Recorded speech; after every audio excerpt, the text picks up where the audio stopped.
Assalamualaikum warahmatullahi wabarakatuh. Salam sejahtera bagi kita semua. Semangat pagi.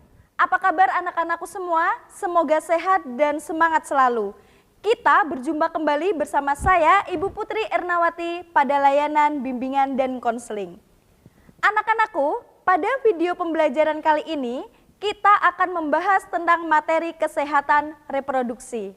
Sebelum kita memulai materi, saya akan bacakan dulu tujuannya. Tujuan pembelajaran kesehatan reproduksi adalah untuk melindungi remaja dari resiko pernikahan usia dini, kehamilan yang tidak dikehendaki, aborsi, infeksi menular seksual, HIV/AIDS, dan kekerasan seksual. Mari kita tayangkan slide-nya. Kesehatan reproduksi. Apa sih kesehatan reproduksi itu? Nah, reproduksi. Reproduksi itu dari kata re dan produksi. Re itu artinya kembali dan produksi itu adalah membuat atau menghasilkan. Jadi, reproduksi itu adalah suatu proses kehidupan manusia dalam menghasilkan keturunan demi kelestarian hidup. Menurut WHO, kesehatan reproduksi adalah suatu keadaan fisik, mental, dan sosial yang utuh, bukan hanya bebas dari penyakit atau kecacatan dalam segala aspek yang berhubungan dengan sistem reproduksi. Fungsi serta prosesnya atau suatu keadaan di mana manusia dapat menikmati kehidupan seksualnya serta mampu menjalankan fungsi dan proses reproduksinya secara sehat dan aman. Tumbuh kembang remaja. Di sini tumbuh kembang remaja itu ada dua, yaitu pertumbuhan fisik remaja perempuan dan pertumbuhan fisik remaja laki-laki. Di sini pertumbuhan fisik remaja perempuan dan laki-laki dibedakan ya. Pertumbuhan fisik remaja perempuan itu dimulai dari menstruasi. Yang kedua, payudara dan pantat membesar. Kemudian ketiga, indung telur mulai membesar, kulit dan rambut berminyak, dan tubuh berjerawat. Vagina mengeluarkan cairan atau biasa disebut keputihan ya. Kemudian yang keenam, mulai tumbuh bulu di sekitar kemaluan dan ketiaknya. Ketujuh, tubuh bertumbuh tinggi. Kemudian pertumbuhan fisik remaja laki-laki. Yang pertama, terjadi perubahan suara menjadi besar. Tumbuh bulu di sekitar kemaluan dan ketiak, dan tumbuh kumis. Yang keempat, mengalami mimpi basah. Yang kelima, tumbuh jakun. Yang keenam, pundak dan dada bertambah besar dan bidang. Kemudian yang ketujuh, alat kelamin mengalami peningkatan ukuran. Kemudian pubertas pada remaja, ini pada laki-laki biasanya mengalami mimpi basah dan pada perempuan itu menstruasi. Tanda bahwa seseorang itu telah balik, artinya orang yang mengalami tersebut sudah harus bertanggung jawab pada dirinya masing-masing atas setiap niat dan perbuatan yang dilakukannya. Di sini pendidikan kesehatan reproduksi itu tidak ditujukan untuk mengajarkan kalian tentang hubungan seks, namun memberi pengetahuan tentang upaya yang perlu kalian tempuh untuk menjaga kesehatan organ reproduksi kalian.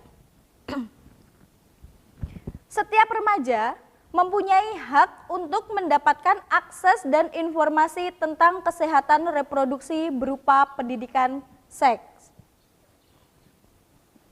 Nah, kesehatan reproduksi bagi remaja itu memiliki informasi yang benar mengenai fungsi, peran, dan proses reproduksi.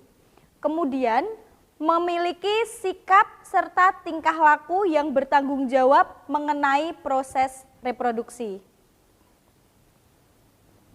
Nah tadi, mengapa Bu di sekitar kemaluan kita tumbuh bulu-bulu? Nah di sini menurut penelitian itu yang pertama untuk menjaga suhu di sekitar agar tetap stabil. Yang kedua, menjaga suhu dalam testi agar sel sperma tidak mati. Ini untuk yang laki-laki. Kemudian yang ketiga, untuk menjaga keseimbangan hormon. Yang keempat, untuk menghantarkan panas keluar dari tubuh. Kemudian yang kelima, membuat daerah kemaluan itu tidak terjadi iritasi. Nah, ini tentang pacaran ya. Kalau menurut kalian pacaran itu apa? Nah, arti secara bahasa itu adalah saling mengasihi atau saling mengenal. Tetapi sekarang sering diartikan pertemuan rutin antara laki-laki dan perempuan untuk menumpahkan segala hasratnya dan biasanya tugas dan kewajibannya itu terlalaikan. Dampak seks pranikah. Di sini dampak seks pranikah itu ada beberapa. Yang dampaknya yang pertama adalah kehamilan remaja. Kemudian yang kedua adalah aborsi, yang ketiga adalah IMS tadi dan HIV/AIDS, yang keempat penyalahgunaan nafsa ya, obat-obatan terlarang. Kemudian yang kelima adalah pernikahan dini dan selanjutnya adalah putus sekolah. Kehamilan remaja. Kehamilan yang terjadi pada wanita antara usia 14 sampai 19 tahun. Nah, di sini angka kematian bayi dan balita pada ibu hamil usia kurang dari 20 tahun lebih tinggi dibandingkan ibu hamil usia lebih dari 20 tahun. Apa resiko hamil muda? Nah, di sini resiko hamil muda itu adalah yang pertama, tekanan darah tinggi, kedua anemia, bayi lahir prematur, pendarahan, depresi, ketidakstabilan ekonomi, dan penyakit kelamin. Penyakit menular seksual akibat ini adalah akibat gaul kelewat batas ya. Itu adalah AIDS. AIDS itu adalah kumpulan gejala penyakit yang disebabkan oleh virus yang merusak sistem kekebalan tubuh manusia. Nah, cara menularnya seks itu adalah salah satunya adalah dengan hubungan seksual, penggunaan jarum suntik, transfusi darah, dan anak yang dikandung ibu HIV/AIDS.